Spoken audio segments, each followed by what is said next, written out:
Dünyanın ən bəxtsiz və hörmətsiz əsərlərindən biri məhz Qalileyanın Kana kəndində Nigah tablosudur.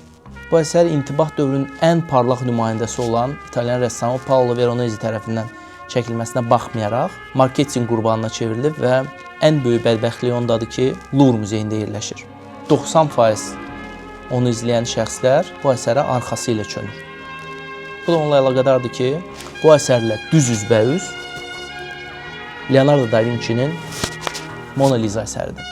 İnsanlar o qədər marketinq düşkündür ki, Louvre məhz o əsərlə selfie çəkmək üçün gəlirlər. Qalileyanın Kana kəndində Nigah əslində çox əzəmətli, çox möhtəşəm bir tablodur. Tabloda İncil süjetinə əsasən İsa Peyğəmbər ilk möcüzəsi təsvir olunub orada. Rensans dövrünün tanınmış hökmdarları da yer alır. Sonra möhtəşəm Süleyman, 5-ci Karl, 1-ci Fransız, 1-ci Mariya və s.